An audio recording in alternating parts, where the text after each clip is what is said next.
Every year I kind of wonder, you know, like, am I getting too old for video games? Do I still enjoy them? Like, am I still having fun?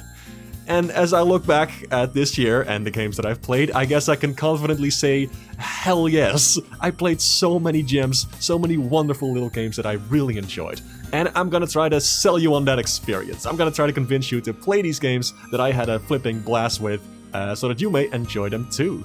I normally play stuff that's like cartoony and fun and colorful and all that, but I did play a couple of games this year that were a little bit outside of my comfort zone.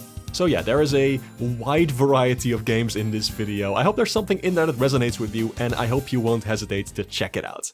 The first game is Yoshi's Island. So yeah, that's it's not exactly a game that came out this year. I've actually not been playing that many games that's released recently. I didn't buy Switch 2, I haven't bought that many games that just released recently. It's kind of odd. I used to be super into like, oh, I want the newest thing, but I've actually been checking out some older games that I overlooked and or that I just had to give them another shot to really fully enjoy them. And one of those games is definitely Yoshi's Island. I had a bit of a weird history with the Yoshi games. The first one I played was Yoshi Universal Gravitation, or GBA, or Topsy Turvy if you're American. And I really liked it as a kid, but coming back to it now, it's kind of rough. But there are other Yoshi games that people generally regard as really good. I played some Yoshi Woolly World this year, which I thought was flipping excellent. Like the music, the aesthetics, it's just like, it is wonderful. It's not as novel, I guess, because it does a lot of similar things to Yoshi's Island, which I'll get to in a second. But it is still a fantastic time, and it is a crime that this is one of the few Wii U games that was never ported to the Switch, only to the 3DS, but you know, it's the 3DS, so it looks kind of rough. But Yoshi's Island, like, oh my god, like, the first Yoshi's Island game I played was actually Yoshi's Island DS, and that game is, like, it's fine. I remember playing a little bit of it on my DS, and it felt so slippery and weird. And then I tried the original Yoshi's Island, the GBA version, on my 3DS when I got it through the good old Nintendo Ambassador program, if I recall correctly, which is, it's you know, that was the whole thing. And that one just did not feel right on the 3DS with the circle pad and the weird D-pad that it has, so yeah, it never clicked for me.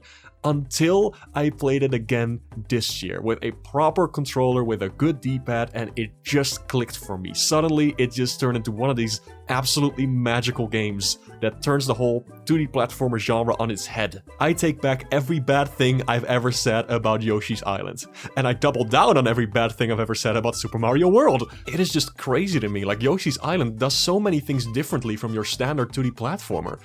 As safe of a sequel as Mario World was, I like Mario World, by the way, don't get me wrong, like, it's a good game. It definitely did some great things for Mario overall, but it's like, it's just another Mario, you know? In the grand scheme of things, it's just a very polished, good, another 2D Mario.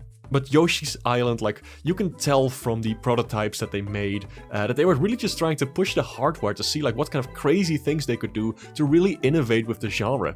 And it flipping shows, like all these mechanics like egg throwing and whatnot, and even the life system with like losing baby Mario, and just all of these gimmicks in the levels that it's like playing a Mario Galaxy game but in 2D. Like, that's the closest thing I can compare it to. It just does so many fun things. The music's fantastic, the art style is lovely, of course, as so many people have mentioned before, but it is just a gem of a game that like, right from the start, it's so fun. It's just a joy to play, and it keeps getting better the more time you put into it. I still haven't reached the end of it, but it is just something that I can highly recommend to any Mario fan, or any fan of 2D platformers, or just any fan of, like, creative games that really try to do something a little bit differently. Now, it is worth pointing out that I did use a mod that removed the crying noise from Baby Mario, and I am very glad I did, because I cannot stand the noise of that little fucker. Also, the controller I used was an 8-bit Do Pro 2 controller. Has a very nice D-pad, nice face buttons, it works exceptionally well for a game like this. And of course, shoutouts to Yoshi's Woolly World. It's also a game that I still haven't finished. I'm on the last dang world, but I just haven't gotten around to it. It is stellar, and the music is, I might love this soundtrack even more than Yoshi's Island soundtrack, because oh my god, Woolly World is a little gem of a game, and it's worth dusting off your Wii U to give it a try. Next up is Pac-Man World 2 and Pac-Man World 2 re-pac, a game that actually released this year, wowie. Make no mistake, these two games are completely different from one another. There is some, like, you know, hints of original level design in re-pac, but it is just, like, I consider these to be completely separate games from one another. I think you should try both if they interest you. However, they are very different, so if you want a, you know, very traditional kind of B-grade 3D platformer experience, then, you know, you got the original Pac-Man World 2. It's quite fun. It has such smooth controls that really surprise me every time. Like, it is, make no mistake, it's not like one of the Mario games, you know, it's not, it's like, what do I compare it to? This is such an odd game to describe for me. The music is fantastic, I think it's really good. Visuals are quite nice, it's nothing spectacular. Level design is kind of bland, it's okay, but there's just so much charm packed into this. And it's just a really fun time overall. Boss fights can get incredibly frustrating, and you know, once you get to the water world, the game kind of falls apart. Actually, I take back everything I said, this game is a frustrating mess. Every dang time I replay this, I am faced with reality, and that's the fact that Pac-Man World 2 isn't very good. It's a charming game, I love it, but it's just so frustrating once you get to, you know, like anything past the volcano world. Actually, even some stuff in the volcano world is already very frustrating, and it just doesn't quite recover after that.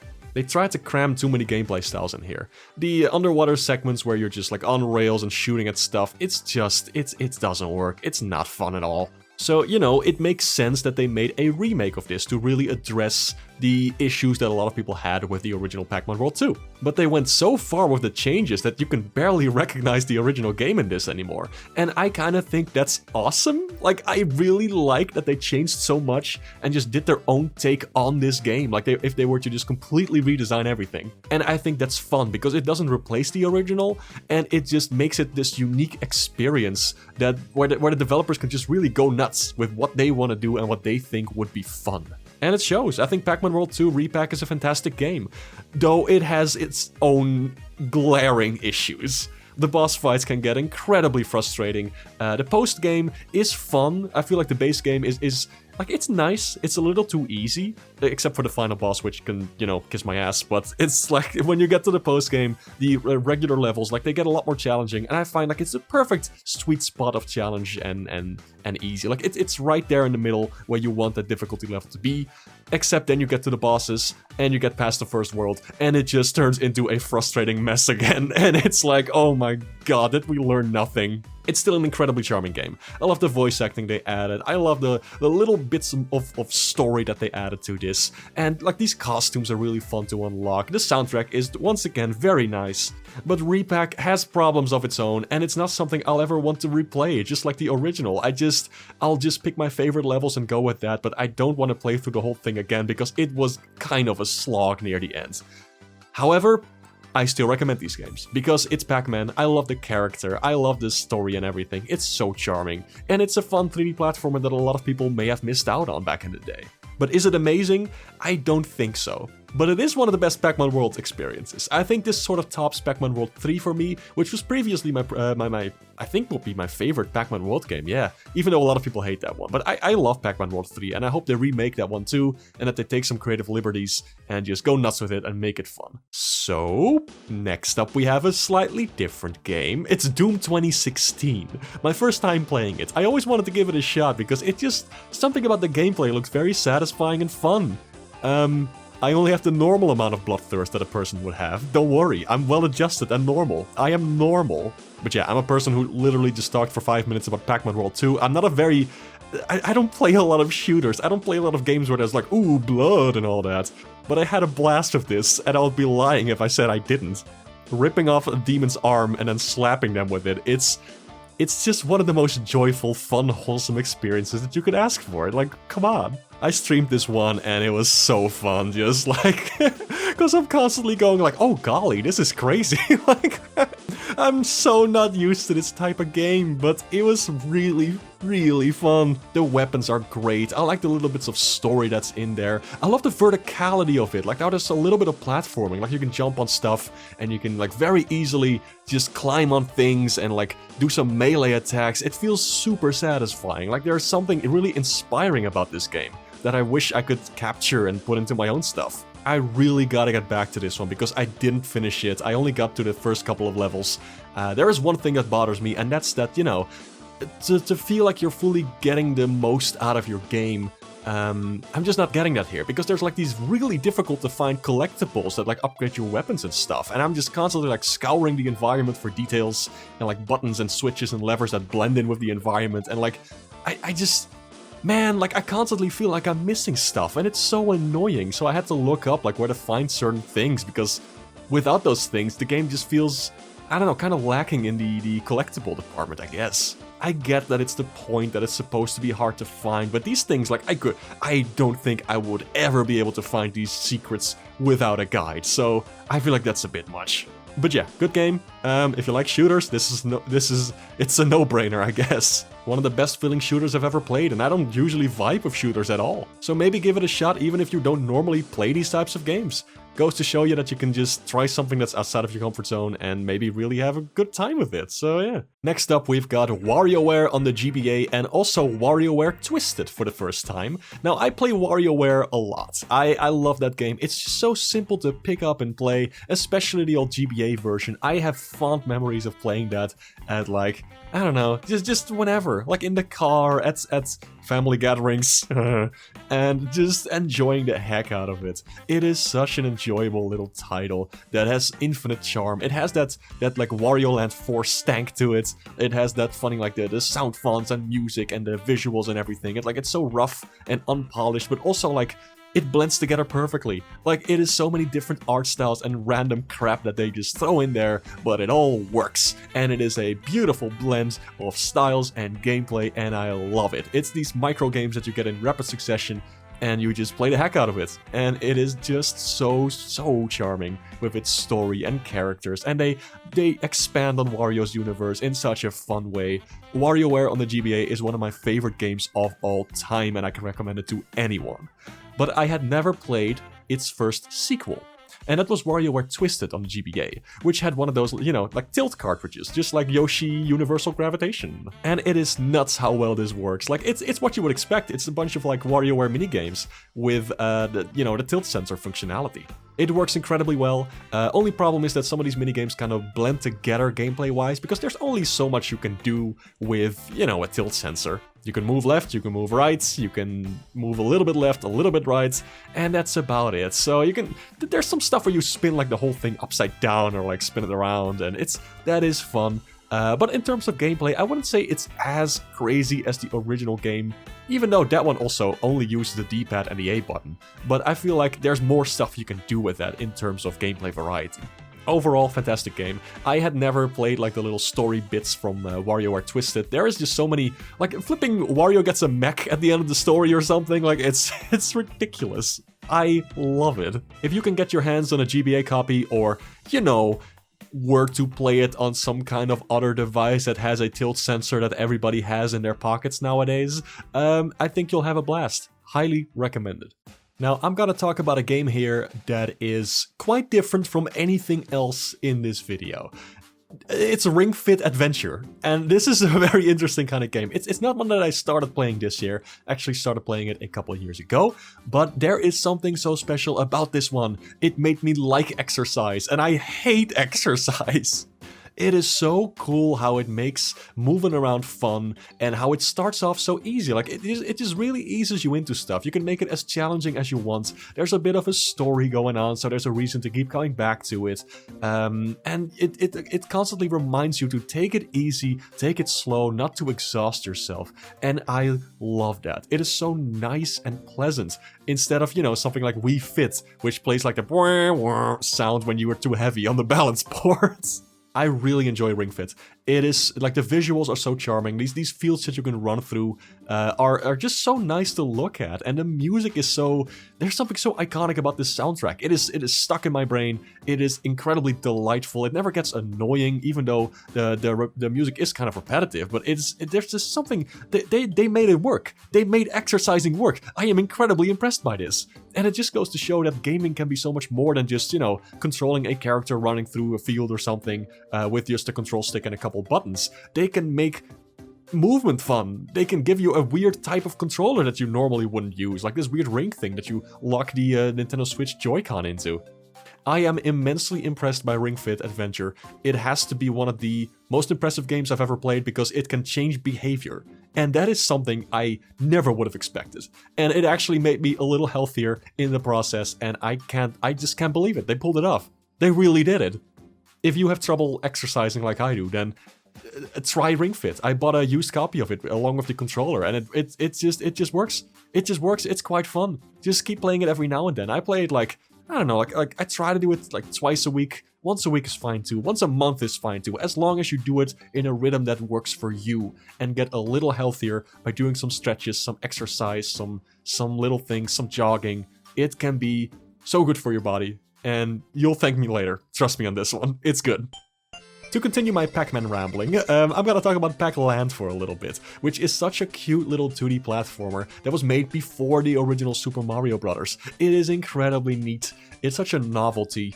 And unfortunately, it doesn't really go beyond being a novelty. Like, it is fun. I can highly recommend giving it a shot, because on a technical level, this is incredibly impressive. Now, it was an arcade game, so it's more technologically advanced than something like Super Mario Bros. It has parallax scrolling and all that. It has very large, expressive sprites. It has power-ups and whatnot, and all kinds of different obstacles that only appeared later in the Super Mario Bros. Games. But it's also kind of clunky. There's some mechanics here that I don't vibe with. Some bits are a little unintuitive, how you have to like mash a certain button to like float on like these springboard things. It's always like it's rough around the edges. You can tell that they were really experimenting and trying something new, which I wanna applaud that. I think that is fantastic. The music is delightful. I love that little theme. I like Pac-Man in this, how expressive he is.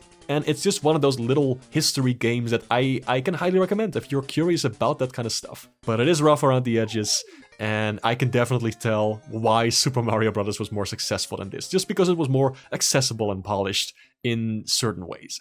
Another game that I played this year was Journey, or rather, I experienced it. It's a very strange kind of thing. Like, it is definitely about the journey. Like, that's just what it is. It's just like this strange land that you go through in a very interesting way, and I don't want to spoil anything about it. I'm not gonna keep talking about it. I'm just gonna tell you to play Journey and give it a shot. The less you know about it, the better. Trust me on this, if you like a fun game that has wonderful music, wonderful aesthetics, and it's just this strange adventure, and it's not too long, just, I don't know, I don't know how to better advertise it, other than, trust me, play Journey.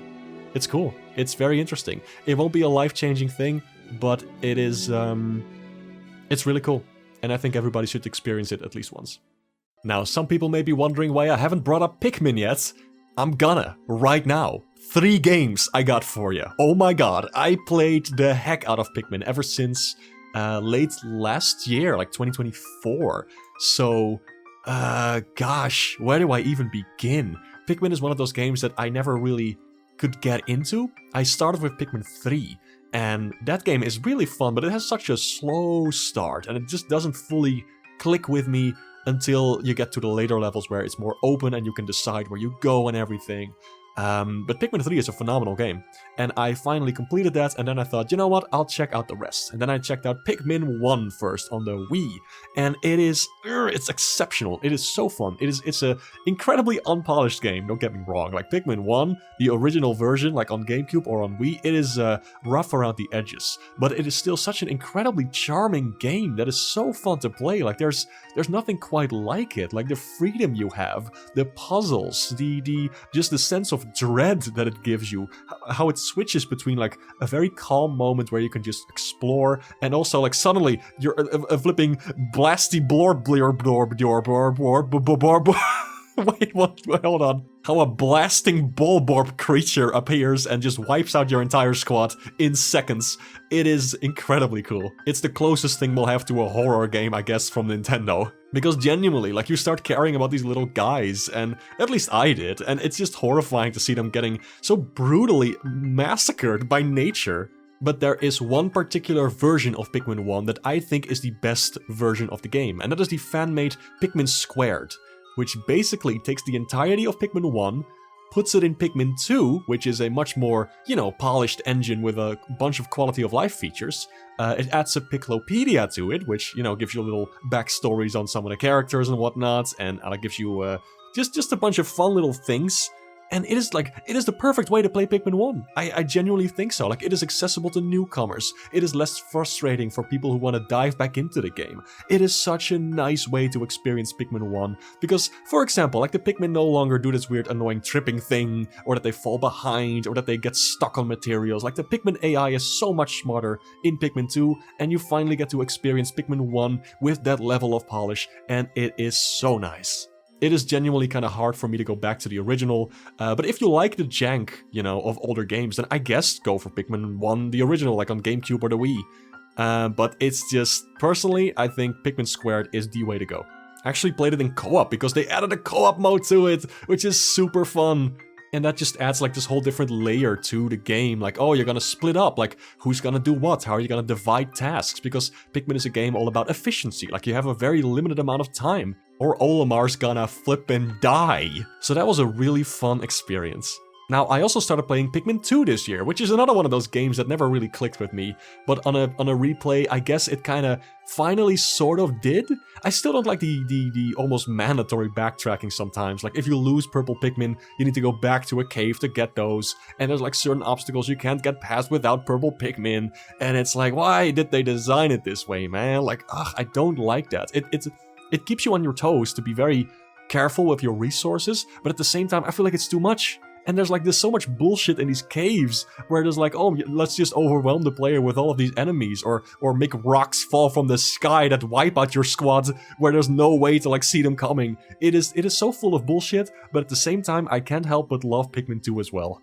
The writing is incredibly fun, some of the best I've ever seen in a Nintendo game. Olimar is a charming, delightful character who talks smack about his boss behind his back, but is also just like this truck driver with a passion for biology. It is such a weird concept, but it works so well. And then there's Louis, who is such a fun little, like, morally gray character in this. Like, yeah, he fucks things up constantly, but he is just, he's a charming guy. His grandma made him eat bugs. I don't know how else to explain it. It is so good. Pikmin 2 is a joy of a game that is also a frustrating nightmare sometimes, but I can't help but like it. If you liked the other Pikmin games, give it a shot, because there is a lot to love in here that I don't want to spoil, because there's so much fun in here. It's really good. Now, Pikmin 4, on the other hand, this is the last Pikmin game I'll talk about today, don't worry about it. Pikmin 4, the more time passes, the less I like it. Like, especially after experiencing all the other Pikmin games that this series has to offer, Pikmin 4 stands out as the weakest one easily. It is incredibly easy. It did get an update this year, which was very weird, like so many years after it came out. But like, I don't think the update does it all that well. Like, it just makes enemies a little stronger. It just makes your Pikmin squad smaller, but I feel like that's just gonna be frustrating for puzzles. So I don't really get what they were trying to do with this. The writing is incredibly boring and bland. The puzzles are not interesting, or just like worse versions of puzzles from other games. I enjoyed my time with Pikmin 4, but I had a very like chill experience with it, which is completely unlike the other games. And I feel like it's accessible for people. It looks great, it sounds quite nice, even though the soundtrack is very different from other Pikmin games, but I feel like it completely misses the mark as a Pikmin game. I feel like it doesn't have that same sauce and DNA that made the other games so enjoyable and interesting. So yeah, that's my thoughts on Pikmin 4 in a nutshell. I like it, but I don't ever want to replay it again. So let's finish this off with a bit of a lightning round, just some other smaller games that I enjoyed this year, that I played for a bit, that I don't want to fully get into, but I still really had a fun time with. One of them was Rayman Origins with friends. I played it in co-op through the Steam share thingy mode. I forget what it's called, but it was nice. You can just play that on Steam with friends, and if you have a bunch of good friends who enjoy beating the heck out of each other, you are bound to have a blast with this game. So yeah, Rayman Origins, fantastic 2D platformer, looks amazing, hugely inspiring. My god, what can I say about it that hasn't been said about it already?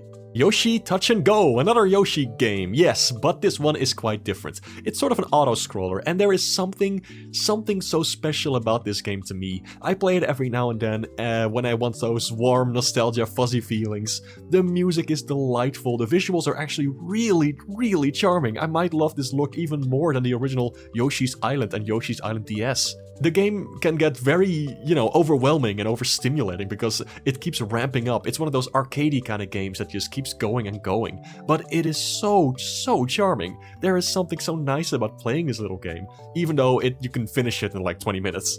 I don't know why this was sold for $40 back in the day. It should have been like a free download, but this was before the DS had internet functionality, so I get it.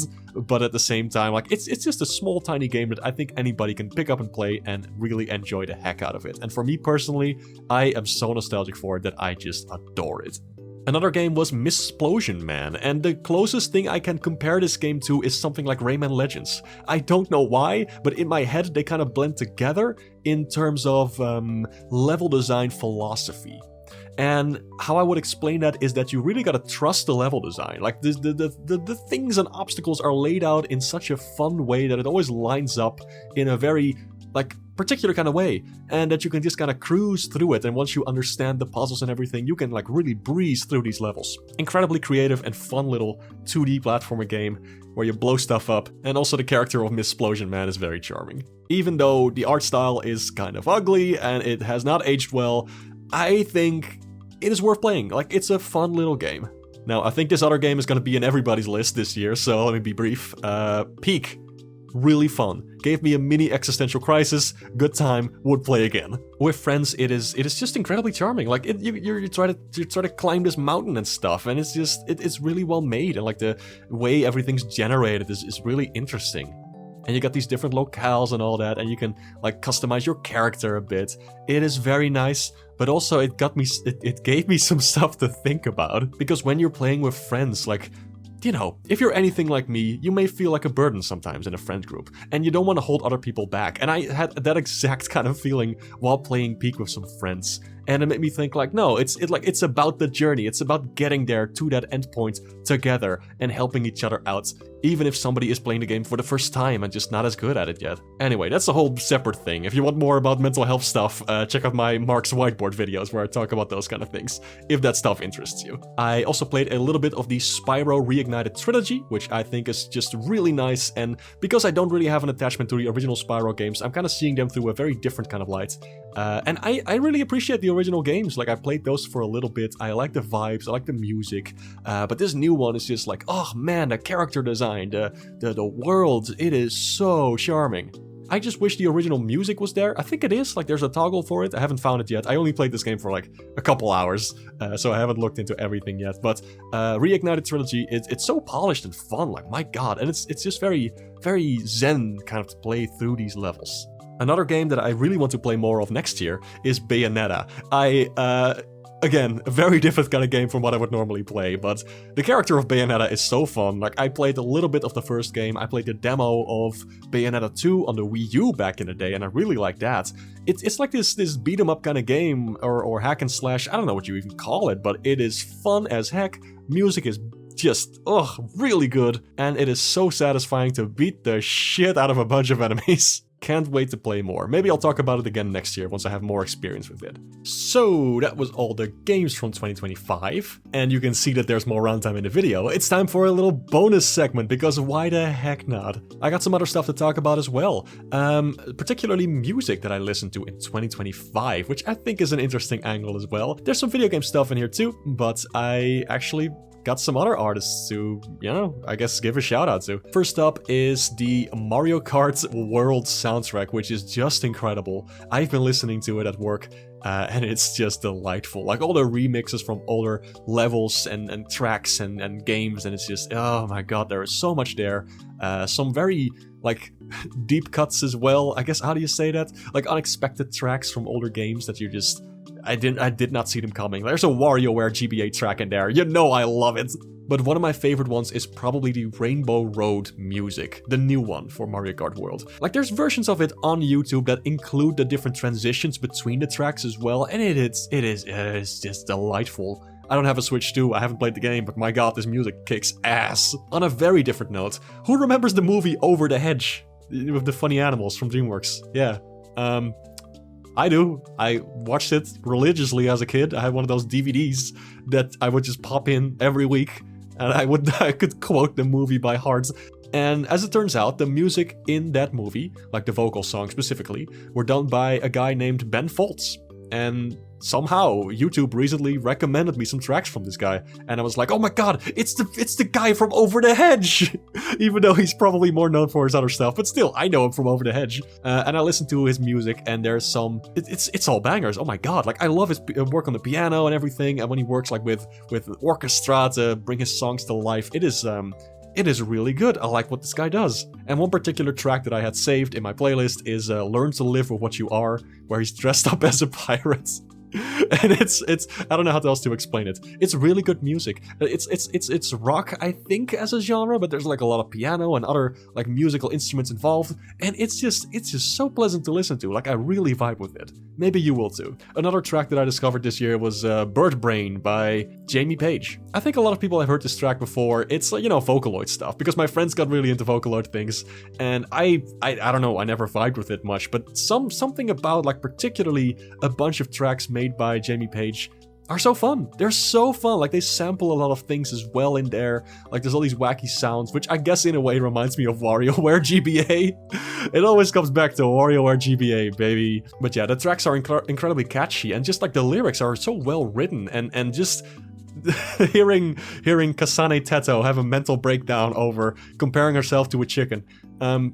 It's good. It's really, really good, and it even makes me think a little bit. Now, there's some other stuff in here as well. There's some good old Crush 40, like Night of the Wind from Sonic and the Black Knight. Love listening to that. Rediscovered it this year.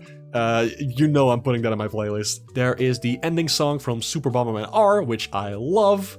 English version specifically, I like that one a lot. I think the vocals are just very nice, and it's just such a cute song. I also have a track in here from John Joy Tay, which is called Athletic from What a Mario World, which I think is a remix by R.R. Thiel, if I'm pronouncing that correctly. Like a person who does a bunch of cool like chiptune tracks. And they added like vocals to it and did a whole cover of it. And it's just such a pleasant little song. Like it sounds so sweet and nice. I also discovered Chappelle Roan this year. Red Wine Supernova, great song. It's so fun. I listened to the new cover of Endless Possibilities by Bowling for Soup a lot. Who did, of course, you know, Endless Possibilities from Sonic Unleashed, which is one of my favorite flipping songs for one of my favorite video game trailers of all time. And they just did like this super rock version of it this year that just takes me back. I'm literally that Ratatouille gif where I'm like brought back to my childhood. It is, oh god, I love it so much. It sounds fantastic. And then last but not least, one of my all-time just major recommended things from this year in general. It's not a video game, but it's video game adjacent. It is the Super Mario Bros. Super dub of the Mario OVA. Now, you might know that there was this Mario movie. I don't know if it was theatrical. I don't think it was, but it was this little animated Mario movie that came out in Japan and was never localized in the West. But some fans came together to do like their own version of it, and it is so fun because they take so many liberties with it. Like they really try to make it their own thing. They're like, oh, what if it did come out at that time in the States? What would they change? What would they do? What kind of jokes would they add? And they make it so much more enjoyable than the original movie, I gotta say. Like I think the original it's fine. It's just kind of boring to me. It's just a very bland kind of like quickly made, it's just Mario movie thing. Like it's animated, it's fine. It's just it just does not resonate with me in the slightest. But this dub, man, oh my god, this dub, I adore it. It takes me back to my childhood of like watching something fun on VHS. Like so much love was put into this, and especially into the soundtrack, which I love to listen to. Like the original songs they made for it, the background music, it is so 80s, it is so enjoyable, it's so full of joy and fun, and I adore these songs. I love singing along to them. I absolutely adore the soundtrack. I love the dub, and I highly recommend checking it out if you want this very different kind of take on Mario that is so incredibly charming. So yep, that's it for my recommendations of this year. I hope there will be more fun stuff to come. I will definitely keep trying to play and watch and listen to stuff that's a little bit outside of my comfort zone, because that has worked out well for me this year. Now, if you have any recommendations, I'd love to hear them. Let me know in chat, in comments. Shit, what am I talking about? I'm not streaming. This is getting off the rails.